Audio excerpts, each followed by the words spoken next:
Okay, இப்போ நம்ம வந்து ஃபண்டமெண்டல் அனாலிசிஸ் பார்த்துக்கிட்டு இருக்கோம். இந்த வீடியோவில் நம்ம பிஇ அப்படின்னா வந்து என்னென்னு பார்த்துடலாம். இது வந்து ப்ரைஸ் டு ஏர்னிங்ஸ் அப்படின்னு வந்து சொல்லுவாங்க.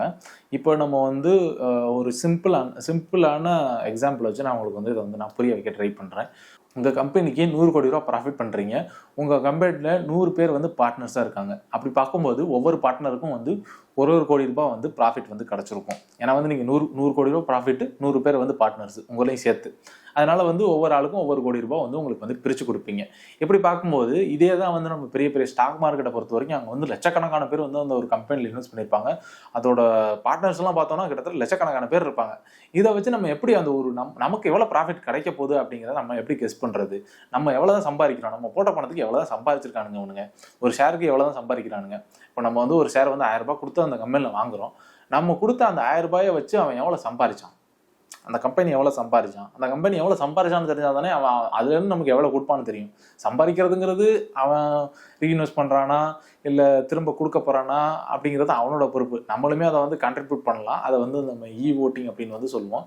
அதுக்காக தான் வந்து நம்ம அந்த பிஇ ரேஷியோ அப்படிங்கிறத வந்து பார்ப்போம். அந்த பிஇ ரேஷியோ அப்படின்னா வந்து ஒன்றும் இல்லை, நம்ம கொடுத்துருக்க ஒரு ஷேருக்கு அந்த கம்பெனி எவ்வளோ தூரம் ரெவென்யூ எடுக்கிறாங்க, அந்த கம்பெனியோட இன்னைக்கு ஷேர் வேல்யூ, இன்னைக்கு ஒரு 1000 ரூபாய் அந்த கம்பெனி வித்துட்ருக்கு அப்படின்னா வந்து அந்த 1000 ரூபாய்க்கு அவங்க எத்தனை மடங்கு ப்ராஃபிட் சம்பாதிப்பாங்க அப்படிங்கிறதா வந்து நீங்கள் சிம்பிளாகவே வந்து ஸ்க்ரீனரோ moneycontrol.comலயோ போனீங்க அப்படின்னா வந்து இதை வந்து நீங்கள் செக் பண்ணலாம்.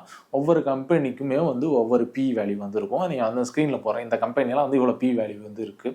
இப்போ நம்ம வந்து என்ன பார்ப்போம் அப்படின்னா வந்து பி வேல்யூ வந்து எந்த அளவுக்கு கம்மியாக இருக்குது அப்படின்னு வந்து பார்ப்போம். முடிஞ்ச அளவுக்கு அந்த 20க்குள்ளே இருந்துச்சு அப்படின்னா வந்து நல்லது அப்படின்னு நினைப்போம். ஏன்னா 20 வருஷத்தில் நம்ம போட்ட பணம் வந்து நமக்கு வந்து நம்ம போட்ட அளவுக்கு வந்து அவங்க வந்து ப்ராஃபிட் பண்ணிடுவாங்க அப்படிங்கிறதான் வந்து வேல்யூ. ஒரு வருஷத்துக்கு நம்ம போட்ட வேல்யூலேருந்து 20 மடங்கு அதிகமாக வந்து நம்ம கொடுத்து வாங்குகிறோம் அப்படிங்கிறதான் வந்து அதோட கான்செப்ட். அவங்க வந்து 100 ரூபாய் சம்பாதிக்கிற இடத்துல நம்ம வந்து 1000 ரூபாய் கொடுத்து வாங்குகிறோம். 10 பி அப்படின்னா வந்து 1000 ரூபாய் கொடுத்து வாங்குகிறோம். 2000 ரூபாய் விற்கிது அப்படின்னா வந்து நம்ம வந்து 20 கொடுத்து வாங்குகிறோம் அப்படின்னு வந்து அர்த்தம். ஸோ இதுதான் வந்து அது ஒரு சிம்பிள் கான்செப்ட்.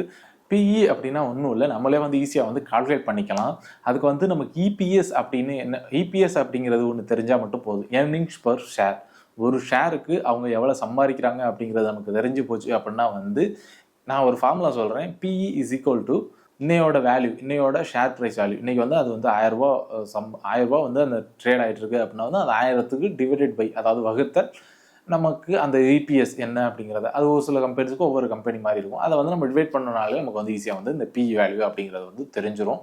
ஸோ இதை பொறுத்து வந்து நம்ம வந்து ஸ்டாக் வந்து நமக்கு எக்ஸ்பென்சிவாக இருக்கா, ரொம்ப அதிகமான வேல்யூவில் இருக்கா, கம்மியான வேல்யூவில் இருக்கா, வேல்யூவேஷன் அதாவது அந்த கம்பெனியோட மதிப்பு அதிகமாக இருக்கா கம்மியாக இருக்கா அப்படிங்கிறத இதை பொறுத்து வந்து நம்ம வந்து கெஸ் பண்ணுவோம். எப்படி நம்ம புக் வேல்யூ வச்சு கெஸ் பண்ணுமோ அதே பொறுத்து வந்து இதை பொறுத்து வந்து அந்த கம்பெனி ரொம்ப அதிகமான பிஇ வேல்யூவில் இருந்துச்சுன்னா, முடிஞ்ச அளவுக்கு வந்து அந்த 20 ரூபாய்க்கு உள்ளே இருந்துச்சு அப்படின்னா வந்து முடிஞ்ச அளவுக்கு அது வந்து ஓரளவுக்கு கொஞ்சம் கம்மியான வேல்யூவேஷனில் இருக்குது அப்படின்னு நம்ம வந்து கெஸ் பண்ணலாம்.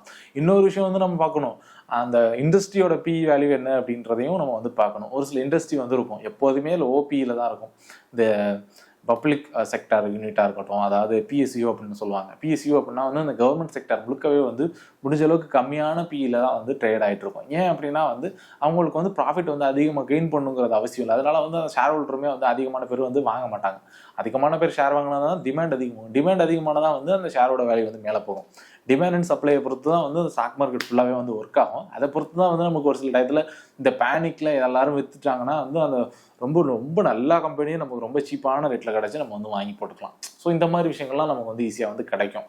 ஸோ இதை பொறுத்து தான் வந்து வர்றதுனால நமக்கு இந்த பி வேல்யூ வந்து முடிஞ்ச அளவுக்கு கம்மியாக இருக்கும் பட்சத்தில் நல்லது.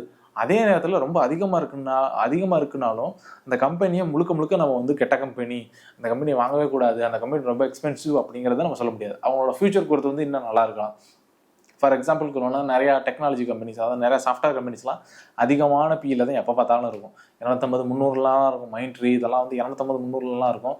அதே மாதிரி இப்போ டாடா எலக்ஸி வந்து ரீசெண்டாக வந்து ஐபிஓ வந்து போட்டிருந்தாங்க. அதெல்லாம் வந்து இன்னும் அதிகமாக தான் இருக்கும். ஸோ இதெல்லாம் தான் வந்து இதில் உள்ள விஷயங்கள்.